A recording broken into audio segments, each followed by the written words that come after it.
Ladies and gentlemen, dear friends, dear American patriots, it is a true honor to stand here with you in Texas, a land that symbolizes what America is all about: a strength, independence, and pride in your nation.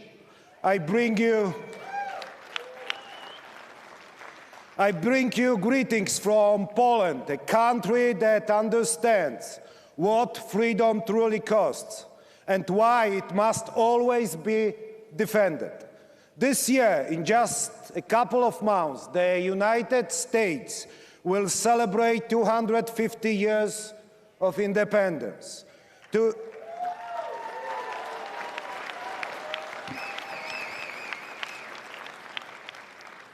250 years ago, your founding fathers made a bold choice, a one full of uncertainty. They rejected tyranny, they rejected control from afar. They chose liberty, responsibility, and sovereignty. And by doing so, they changed the world. But let me tell you something that matters deeply to us in Poland. You were not alone in that fight. When America fought for independence, Paul stood shoulder to shoulder with you. Tadeusz Kościuszko and Kazimierz Puławski, Polish patriots, soldiers of liberty, fought for American independence. Both devoted their lives to the same ideal, the defense of freedom. And there is one more story, less known but also important. Chaim Salomon, a man born and raised in Poland, who lived in New York City. When the Continental Congress was running out of money, Chaim Salomon helped finance the American Revolution. He used his own resources to keep the cause of freedom alive. He did not fight with a sword, rifle, or cannon. He fought with commitment, with trust, with belief in the future of a free nation. This is also part of our shared history. Polish heroes did not only fight to America, they helped build it. They came because they believed something simple and powerful, that freedom anywhere is worth defending everywhere. And that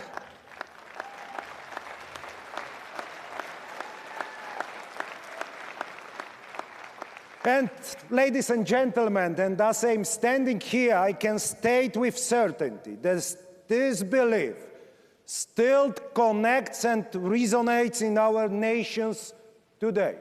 Ladies and gentlemen, Poland and the United States are not just allies. We are nations built on the same idea. The government should serve the people, not rule over them.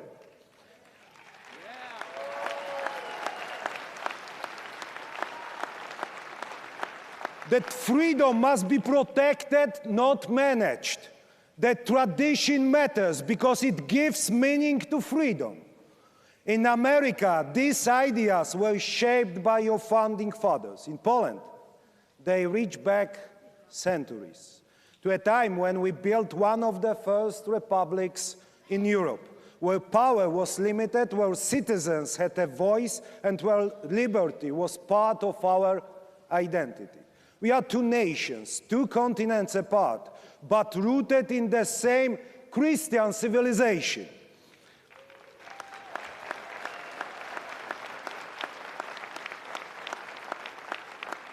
And today, that civilization is unfortunately under pressure, not just from outside, but also from within.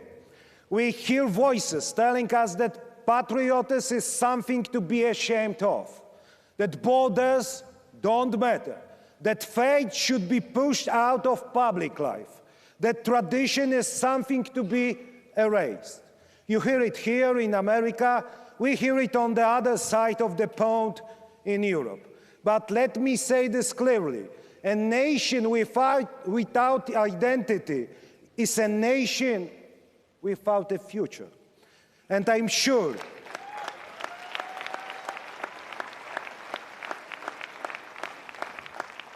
And I'm sure that we in Poland and here in the United States will not allow that to happen, because we know something that many elites have forgotten. Freedom does not survive on its own. It needs strong families, it needs strong communities, it needs people who are willing to defend it. Once more, thank you, Matt, thank you, Mercedes.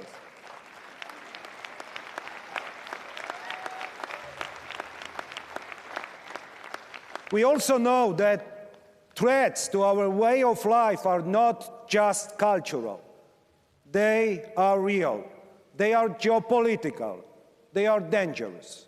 In Europe today, we face an aggressive Russia, a regime that invades its neighbors, a regime that destroys cities, a regime that believes power gives it the right to dominate others. And today, that same regime tries to tell the world, we are the defenders of traditional values. This is a lie. Russia does not defend conservatism. Russia represents corruption and violence. True conservatism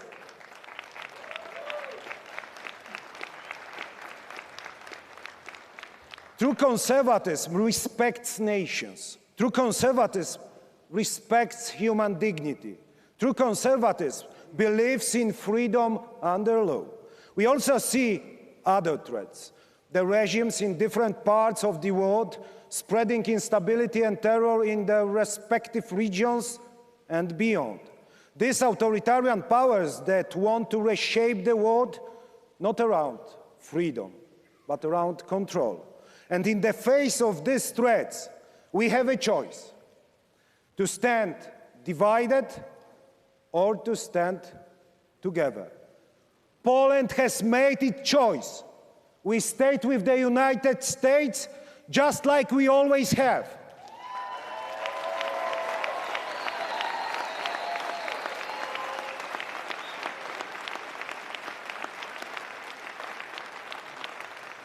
"250 years ago, during the First and Second World Wars, in the aftermath of the 9/11 terrorist attack, not because it is convenient, but because it is right.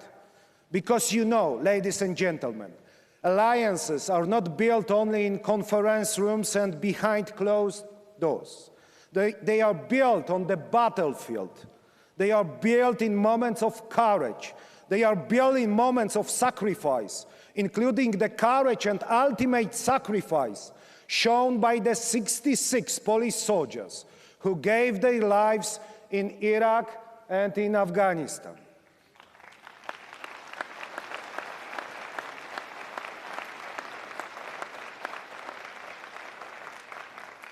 Poland and the United States have stood side by side, not only in history, but in our own lifetime. We stood together in Afghanistan. We stood together in Iraq. At sometimes, that partnership is written in the most powerful way possible, in blood. Let me tell you a story. Not long ago, in the White House, a solemn ceremony took place. The President of the United States, Donald J. Trump, awarded the Medal of Honor posthumously to Staff Sergeant Michael Ollis, who gave his life in Afghanistan. But he did not give it for his own countrymen. He gave it to save a Polish soldier, Lieutenant Karol Cierpica, my friend. In a moment of ultimate courage, he stepped forward. He took the blow meant for another man, a Polishman, a brother in arms. The very same day that the Medal of Honor was bestowed upon Staff Sergeant Ollis by President Trump, Poland honored him as well. Because Poland remembers, because Poland understands what that sacrifices mean, because Poland knows that freedom is never free. You cannot build a stronger alliance than this. This is not politics. This is brotherhood. This is what binds Poland and the United States together, not just as allies, but as a family. May Michael Ollis rest in peace. May the 66 Polish soldiers who gave their lives for freedom and the thousands of heroes from both our nations who made the ultimate sacrifice rest in peace. Let's respect them together, ladies and gentlemen.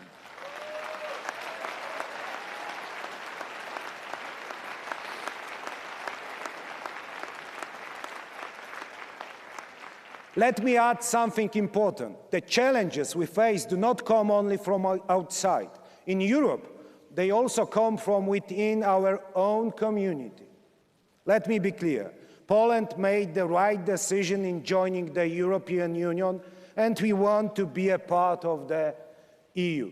I believe and I hope the majority of my compatriots share this view, that Poland has a voice and the right to speak up. For the past 20 years, we have been part of the EU, and now it needs urgent repair. We see policies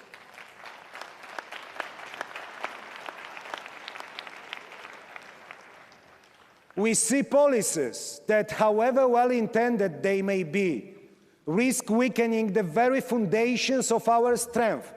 We see even more powerful bureaucrats making decisions that go against common sense. And instead of strengthening Europe, they weaken it. I'm talking about energy policies that move too fast, with no regard for economic reality and energy security. There are migration policies that fail to protect borders and social cohesion. There are moves to centralize decision-making, sidelining nations, and democratic accountability. And sometimes we see ideological projects that move us away from the values that built our Christian civilization, rather than reinforcing them. I believe that Europe and America are strongest where they respected their nations, when they respect their traditions, when they listen to their people.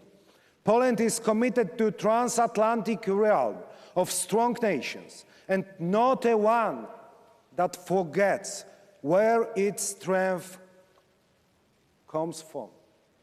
Ladies and gentlemen, Poland is a success story of freedom.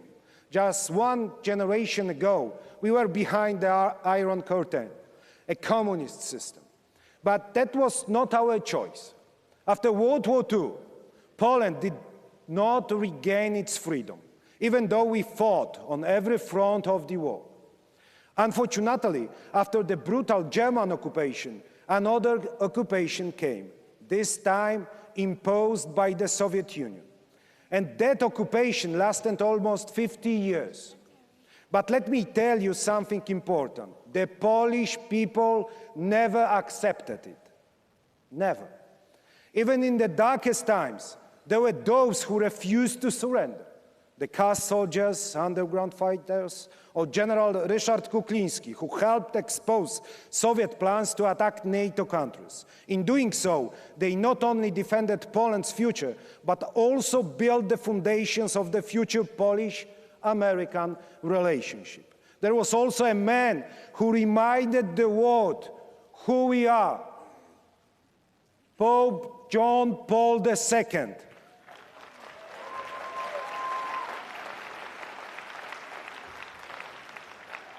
And finally, a movement that changed history, Solidarność. And yes, we were fortunate enough to have friends beyond our borders, leaders like Ronald Reagan, who had the courage to call evil by its name. Together, through faith, courage, and solidarity, we regained our independence. And today, Poland has become one of the fastest growing economies in Europe. Our GDP has reached over $1 trillion. Think about that. In one generation,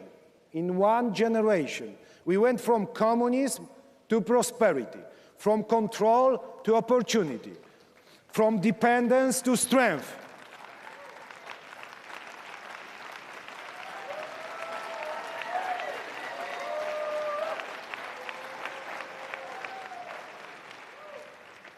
A nation finally free to realize its full potential. And this did not happen by accident. It happened because we chose freedom, because we chose hard work, because we chose strong partnership with the United States, our European allies, and like-minded partners around the globe. And this partnership is not just words, it is action. We believe in our Polish-American alliance, but we also believe in the North Atlantic Alliance, the most powerful military alliance in the history of the world, led by the United States. I agree with President Trump when he calls on European countries to increase their spending on our shared security. Yes, Europe must spend more. Yes, Europe must take greater responsibility for its own security.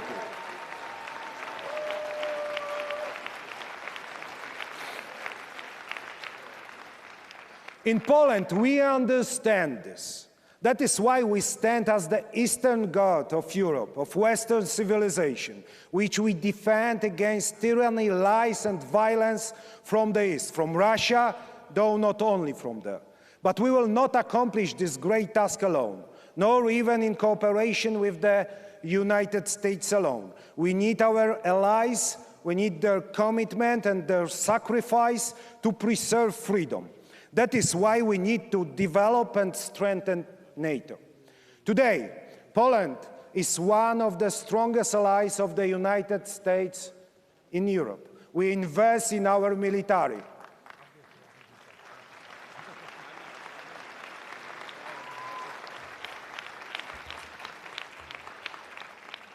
We invest in our military because we know peace requires strength. We spend 5% of our GDP on defense. We invest billions of dollars in American-made military technology, including F-35s that are produced here in Texas. Congratulations.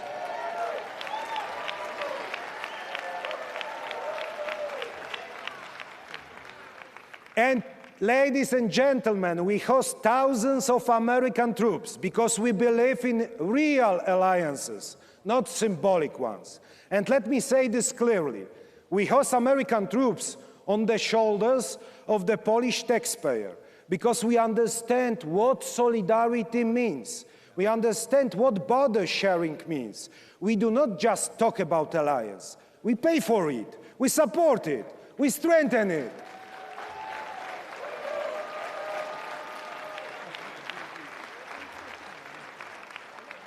And when American soldiers walk the streets of Polish cities, towns, and villages, they are not strangers. They are welcomed and respected. For the first time, I would like to emphasize this. For the first time in history, Poles are glad that foreign troops are stationed in their country.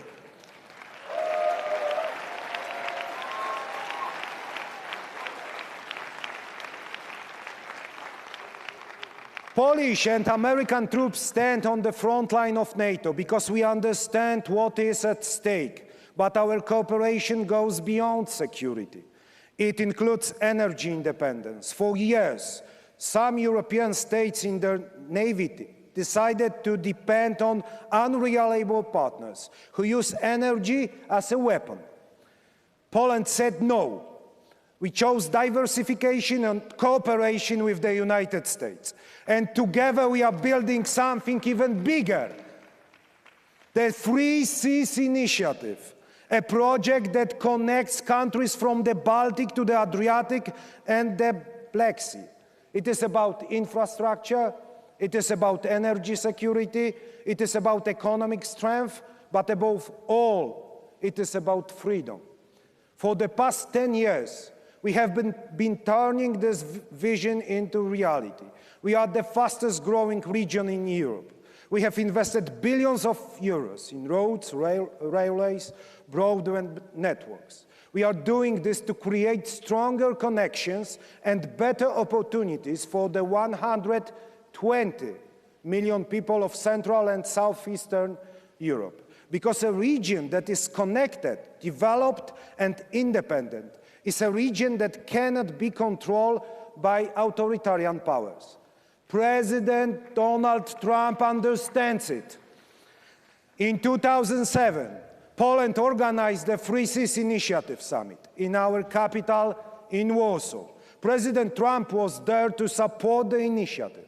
He also gave one of the most memorable speeches in our recent history. Your president is a true friend of Poland, but he is also a real fighter.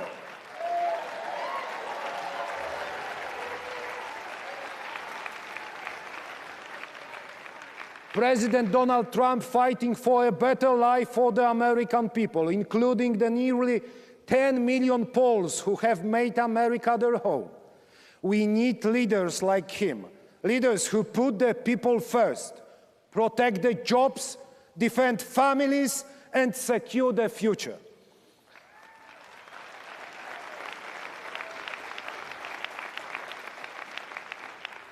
Dear friends, we are living in a moment of decision, a moment when the future of our civilization will be shaped by the choices we make today.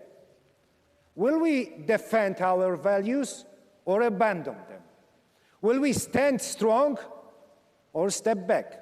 Will we remember who we are or forget? Poland has made its choice. We choose sovereignty, we choose to respect tradition, we choose freedom.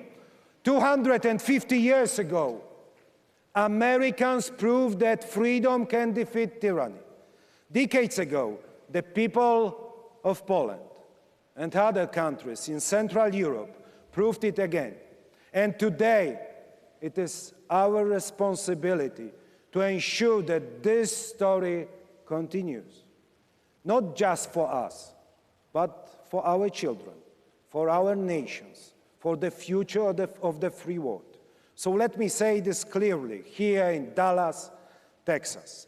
When Poland and America stand together, freedom wins. When we stay true to our values, freedom wins. When we have the courage to defend what matters, freedom wins.